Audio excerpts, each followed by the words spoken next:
श्री गुरुदेव दत्त. श्री गुरुदेव दत्त परब्रह्मणे नमः. अध्याय 4. अनुसयेच्या पतिव्रत्याची परीक्षा. श्री गुरुदेव दत्तावतार.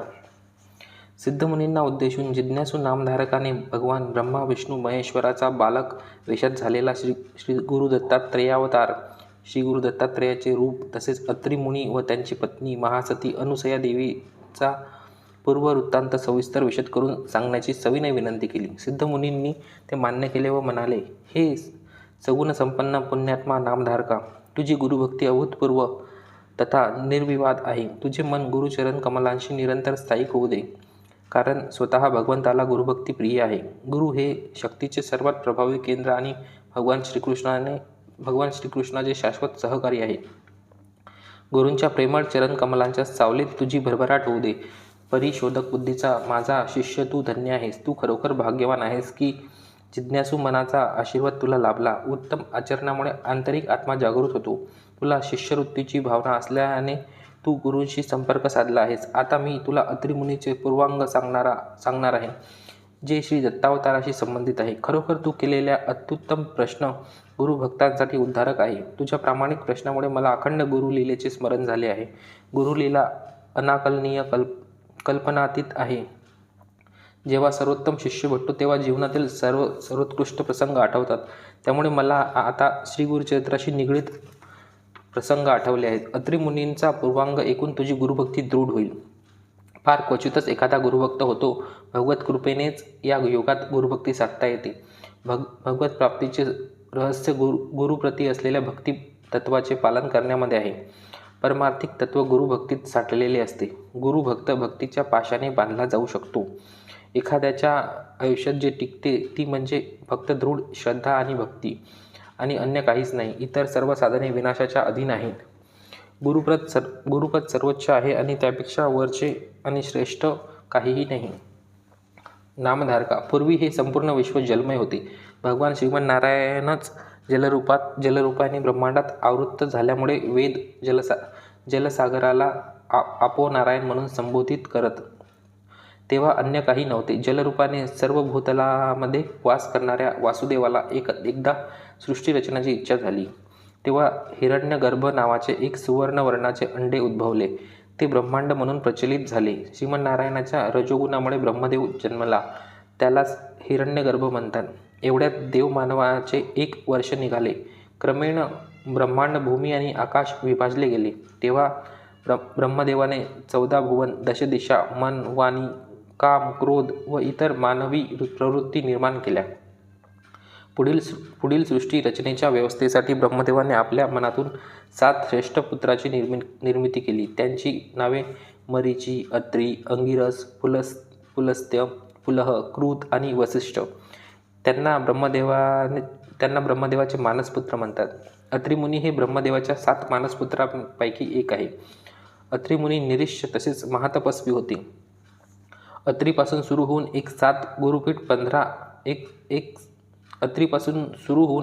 एकूण 7 गुरुपीठ परंपरा आहेत. अत्री मुनीची धर्मपत्नी अनुसया देवी लोकमाता म्हणून प्रख्यात होती.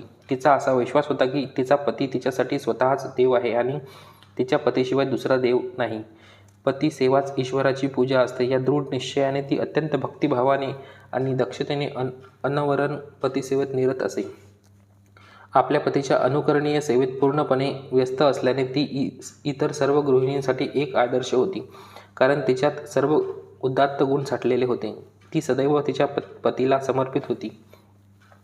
या महासाध्वीच्या सान्निध्यात अत्री महर्षीचे आश्रम अतिथी अभ्यंगतांना तसेच अनाहुतांसाठी देखील आश्रयस्थान झाले होते. पती आज्ञेनुसार आश्रमात झालेल्या सर्व अतिथींचा देवासमान सत्कार व्हायचा. घरी आलेला कुणीही विन्मुख होऊन परतत नसे. कोणत्याही वेळी अतिथींचे आगमन झाले तरी यथेच्छ भोजनादी सारे उपचार देणे, अशीच त्यांच्या आश्रमाची ख्याती होती. सदैव अभ्यंगतांची उत्तम प्रकारे सेवा केली जात असे. अत्री मुनीची तपोशक्ती आणि अनुसया देवीच्या पतिव्रत्याच्या प्रवासामुळे आश्रमाला एक विलक्षण भव्यता प्राप्त झाली. अनुसयेच्या पतिव्रत्याच्या प्रभावाने देवदेवता देखील त्यांचे अज्ञानुवर्ती झाले होते. सर्व ऐश्वर्य, संपत्ती आणि समृद्धी त्यांच्या स्वाधीन होईल की काय अशी चिंताही इंद्रादी सुरश्रेष्ठांना वाटू लागली. ते भयभीत झाले. इतका तिच्या पतिव्रत्याचा प्रभाव होता. आपल्याला सामोरे जावे लागणाऱ्या संकटाचे निवारण करून घेणाऱ्या विचाराने सारे देवता एकत्र मिळून पवित्र त्रिमूर्ती ब्रह्मा विष्णू महेशांच्या भव्य सान्निध्यात आले. अनुसयेच्या पतिव्रत्याच्या महिमा, अतिथी अभ्यंगताची सेवा सत्कार वगैरे बाबत वर्णन करून सांगितले. तिच्या सद्वर्तनामुळे सारे देवतागण भयभीत झाले आहेत ह्याचेही विवरण केले. सूर्य, वायू, अग्नी, भूमाता देखील तिच्या अनुज्ञेच्या अधीन होत असल्याबद्दल तक्रार केली. तिचे पतिव्रत्य व अतिथी सत्काराच्या प्रभावामुळे आपणांकडून एकदा छोटा मोठा अपराध घडला तर आपण तिच्या अवकृपेला पात्र होऊन तिच्या घरी बंदिस्त होऊन स्वर्गलोकालाच परके होऊ, ही भीती इंद्रादी सूर्यश्रेष्ठांना वाटली. एवढेच नसून तिच्याकडून वर प्राप्त करणारे आम्हाला हाकलून लावणार व भविष्य काळात आमची अवनती होणार, तसेच तिच्या चरणाचा सेवक होऊन आपले शेष आयुष्य घालवावे लागणार, अशी गाऱ्हाणी त्यांनी गायली. काहीतरी उपायाने येणाऱ्या आपत्तीपासून आपले रक्षण करावे असे त्रिमूर्तींना साकडे घातले. त्यांची दयनीय अवस्था ऐकून परात्पर त्रिमूर्तींनाही क्षोभ आला. दुसरीकडे सावित्री देवी, लक्ष्मी देवी आणि पार्वती देवी यांनाही ही सारी वार्ता नारद महर्षींनी इत्थंभूत विशद करून सांगितली. तिची योग्यता जाणून त्यांनाही अनुसया भेडसावू लागली. त्यांच्याही मनात अनुसयेविषयी जिज्ञासा उत्पन्न झाली. त्रिदेवींनीही पुढाकार घेऊन आपापल्या पतिदेवांना विज्ञापन केले की कोणत्याही उपायाने अनुसयेचे सत्वहरण करावे आणि अनुसयेच्या नावाला व कीर्तीला कलंक लावण्यासाठी रणनीती आखावी. त्यांनी तसा आग्रहच केला. त्रिमूर्ती त्यांच्या विनवणीने प्रभावित झाले. देवता व पत्नीच्या आग्रहाला बळी पडून आणि अनुसयेचे खरे महात्म्य जाणून घेण्यासाठी आणि तिच्या व्रताचा भंग करण्यासाठी त्रिमूर्ती आपापल्या निजरूपाचा त्याग करून वयोवृद्ध भिक्षुक रूपात अत्रि मुनीच्या आश्रमात आगमन करते झाले. त्या समयी नित्यानुष्ठानानिमित्त अत्रि मुनी नदी तीरावर गेले होते. अत्रि मुनीच्या निर्गमनापूर्वी पवित्र अनुसयेने आपल्या पतीच्या चरणांची शुद्धोदकाद्वारे पूजा केली होती आणि तिच्या संरक्षणार्थ ते संग्रहित केले होते. अत्रि मुनीच्या आश्रमात आगमन केलेल्या त्रिमूर्तींनी अनुसयेला सांगितले, हे माते, आम्ही भुकेने त्रस्त झालो आहेत व तुमचे आदरातिथ्य स्वीकारण्यासाठी येथे आलो आहे. लगेच आम्हाला इच्छित भोजन दे. आम्हाला त्वरित इच्छा भोजनाचा आस्वाद इथे नाही मिळाला तर आम्हाला विन्मुख होऊन दुसरीकडे जावे लागेल. पतिव्रत्यांच्या प्राबल्यामुळे अनुसयेने जाणले की हे अन्य कोणीही नसून अतिथीच्या वेशात प्रत्यक्ष देवताच आहे. तिला असे वाटले की अतिथींना कोणत्याही परिस्थितीत असंतुष्ट करू नये. असा निर्धार करून तिने यथोचितरित्या अत्यंत आदरपूर्वक त्याचे स्वागत करून त्यांना अर्घ्यपद्यादी उपचार देऊन गंधपुष्पादी अर्पण करून सन्मानपूर्वक त्यांना विराजित केले. नंतर तिने विनम्रतेने प्रार्थना केली की अनुष्ठानानिमित्त गेलेले तिचे पती परत येताच त्यांना इच्छाभोजन दिले जाईल. मात्र आलेले पाहुणे थांबायला तयार नव्हते. त्यांना अतीव भूक लागल्यामुळे त्यांनी तिला विलंब न करता त्वरित इच्छाभोजन वाढण्याची विनंती केली. अनुसयेने लगबगीने जेवण वाढण्याची सिद्धता करीत असताना पाहुण्यांनी आग्रह धरला की ते तिच्या अप्रतिम सौंदर्याला मोहित झाल्यामुळे विवस्त्र होऊन वाढले तरच भोजन स्वीकारणार, अन्यथा निराश होऊन जेवणासाठी दुसऱ्या ठिकाणी जाणार, असे वर्तविले. तथापि अतिथीचे अनुचित वर्तन पाहून सती अनुसया विचलित झाली नाही. त्या पतिव्रतेच्या मनात कोणत्याही प्रकारचा विकल्प निर्माण झाला नाही. तिला खात्री होती की तिच्या अवतीभोवती तिच्या पतीच्या तपश्चर्येचे संरक्षणात्मक कवच आहे. आपला पतिव्रता धर्म व अतिथी सेवा धर्माची परीक्षा पाहण्यासाठीच हे अवतारी पुरुष अतिथीच्या वेशात आले आहे, असा अनुमान लावला. तिने विचार केला की हे अतिथी देवता स्वरूपी आहे. माझे मन निर्मळ असल्यामुळे कोणत्याही दुष्ट कामुक प्रवृत्तीचा व लैंगिक वासनेचा विपरीत परिणाम होणारच नाही. मी जो पतिव्रतेचा धर्म जोपासला तो नक्कीच माझे रक्षण करेल, असे विचार करून अंतःकरणात सद्भाव ठेवून व व्रतभंग होऊ नये या एकमेव उद्देशाने अतिथीच्या इच्छेचा मान राखण्याचे आणि पती आज्ञा पाळण्याचे तिने ठरविले. तशी संमतीही दिली. मी पतिव्रता धर्म पूर्ण करण्यासाठी संपूर्ण नग्न होऊनच वाढेल व आपण स्वस्थ चित्ताने भोजन करून तृप्त व्हा, असे सांगून पतीच्या चरणकमलाचे स्मरण करून पतीचे पादोदक अतिथीच्या शिरावर प्रोक्षण केले आणि हे अतिथी छोटे मुग्ध बालक आहेत अशी कल्पना करून त्यांना वाढायला घेतले. महादाश्चर्य तेवढ्यात पतिव्रतेच्या आणि निरागस भावनेच्या प्रभावाने अतिथीच्या वेशात आलेले त्रिमूर्ती तान्हे बालक बनून आपापल्या ताटासमोर रडत लोळू लागली. क्षणार्धात अतिथीच्या जागी त्या शिशूंना पाहून ती हताश व आश्चर्यचकित झाली. तिने पुन्हा वस्त्र परिधान केले आणि मुलांच्या जवळ आली. रडणाऱ्या आणि भुकेल्या त्रस्त झालेल्या मुलांची तिला दया आली. हे हृदयद्रावक दृश्य तिला सहन न झाल्याने तिने लगेच त्यांना मिठी मारली आणि तिन्ही बालकांना स्तनपान देऊन तृप्त केले. त्यांना पाळण्यात ठेवून निजविले आणि समर्पित पतिसेवेचे फळ तिला मिळाले. एकाच वेळी 3 मुलांची जन्मदात्री होण्याचे तिला भाग्य लाभले. तिथे नारद मुनी नदी तीरावर अत्रि मुनींना भेटून त्यांची धर्मपत्नी पतिव्रता धर्मापासून विन्मुख होऊन 3 बालकांना जन्मदात्री बनवून त्याचे लालन पालन करत असल्याचे सांगितले. आपले नित्यानुष्ठान संपन्न करून अत्रि मुनी आश्रमात परतले. अनुसयेच्या कुशीत असलेल्या 3 दिव्य बालकांना बघून ते विस्मयचकित झाले. आपल्या ज्ञानचक्षूंनी त्यांनी जाणले की हे 3 बालक सामान्य नसून निर्गुण निराकार त्रिमूर्तीच आहेत. धन्य झाल्याच्या जाणीवेने अत्यंत आनंदाने भक्तिपूर्वक त्यांना साष्टांग अभिवादन केले. अत्रि दंपतींनी या तीनही मुलांचे मिळून एकच नाव ठेवले, दत्त. संतुष्ट त्रिमूर्ती अत्रि मुनींना वर मागून घेण्यासाठी त्यांना आग्रह करीत उद्गारले, हे अत्रि महर्षी, महाप्रतिव्रता अनुसयासारखी अत्यंत सगुणवती पत्नी मिळण्याच्या बाबतीत तुम्ही खरोखरच भाग्यवंत आहात. तुमच्या सेवावृत्तीने भक्तीने आम्ही प्रसन्न झालो आहेत. तुम्हाला जे वरदान पाहिजे ते मागून घ्या.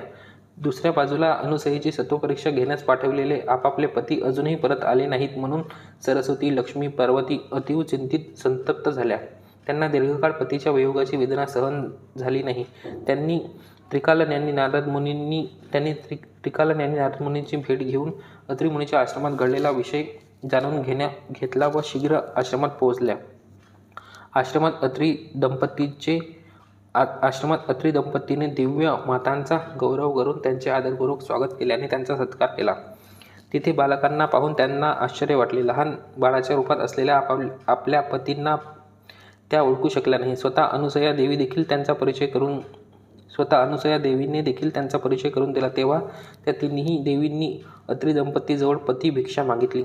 मग त्या तिन्ही त्रिमूर्ती बालकांनी आपले निजरूप धारण करून एकाच वेळी ब्रह्मा, विष्णू, महेश अशा मूळ रूपात प्रकटले. त्रिमूर्तींनी अत्रि मुनीच्या तपश्चर्येची व अनुसयेच्या पतिव्रतेची स्तुती केली. तेव्हा मुनी दाम्पत्यांनी इच्छा व्यक्त केली की बालक रूपातील त्रिमूर्तींनी त्यांच्याबरोबर त्यांच्या आश्रमातच त्यांची मुले म्हणून राहावे व त्यांचा कधीही वियोग होऊ नये. त्रिमूर्तींनी त्यास संमती दिली. अनुसयेने ब्रह्मकृपेने जन्म घेतलेल्या बालकाला चंद्र, रुद्रकृपेने जन्मलेल्या बालकाला दुर्वास व विष्णुकृपेने जन्मलेल्या बालकास दत्तात्रय असे नामकरण केले. त्यांनी अतिशय सुयोग्य वातावरणात उत्तम प्रकारे आणि प्रेमपूर्वक मुलांचे संगोपन केले. भगवान दत्तात्रेयांनी स्वतःमध्येच त्रिमूर्तीच्या गुणाचे सामंजस्य केले व जगद्गुरू म्हणून सर्वत्र प्रसिद्ध झाले. श्री दत्तावतार खरे तर अत्रि मुनींची तपश्चर्या आणि अनुसयेच्या पतिव्रतेचे फळ आहे. आश्रमात अत्यंत प्रेमभरीत, आत्मीयतापूर्वक व सुसंस्कृत वातावरणात तिन्ही बाळे वाढली. काही काळानंतर शंकराचा अंश दुर्वासांनी तपश्चर्येच्या आणि तीर्थयात्रेसाठी निरोप घेतला. ब्रह्मदेवाचा अंश चंद्राने देखील आपल्या मूलस्थानी चंद्रमंडळात सहभागी होण्याकरिता व तिथूनच मातापित्याचे नित्य चरणदर्शन घेणार असल्याचे सांगून निघण्यास मातेची अनुमती घेतली. जाण्यापूर्वी दुर्वास व चंद्र दोघांनीही आपण विश्वव्यापक विष्णूमध्येच पूर्णाशाने ऐक्य पाहून दत्त स्वरूपात त्यांच्याबरोबर राहू व त्यांची इच्छा पूर्ण करू असे आश्वासन दिले. दोन्ही पुत्र निघून गेल्यावर अनुसया अतिशय दुःखी झाली. तिसरा विष्णू दत्तात्रेय नामाभिधान घेऊनच आपल्या मातापित्याच्या सेवेत त्यांच्या समवेत राहिला. म्हणून दत्त हा पावनकर त्रिमूर्तीचा अवतार आहे. दत्तात्रेयांमध्ये सकल त्रिमूर्ती भाव एकवटल्यामुळे श्री दत्तावतार आजही प्रचलित आहे. दत्तावतार युग अंतापर्यंत प्रचलित राहील. तोच खरा गुरुपरंपरेचा मूळ पुरुष व सर्व व्यापक असा जगद्गुरू आहे. दत्तगुरूच्या अवताराची कथा ऐकून नामधारकाला अत्यानंद झाला. तो म्हणाला, हे सिद्ध गुरु, परतत्व स्वरूपी, मला आज आपल्या आख्यानाने ज्ञानयोग लाभला. दत्तावतार कथा निरूपण करून माझा उद्धार केला आहे. आता गुरुची महती, महिमा व अवतार याविषयी अधिक जाणून घ्यावयाचे आहे. कृपया श्री गुरुचरित्रामृताचे निरूपण करा, अशी विनवणी नामधारकाने गुरु परंपरेचा घटक असलेल्या सिद्धमुनींना केली. इथे परमकल्याणकारी श्री गुरुचरित्राचा 4था अध्याय संपन्न होतो. श्री गुरुदेव दत्त. श्री गुरु दत्तात्रेयार्पणमस्तु. श्री स्वामी समर्थ.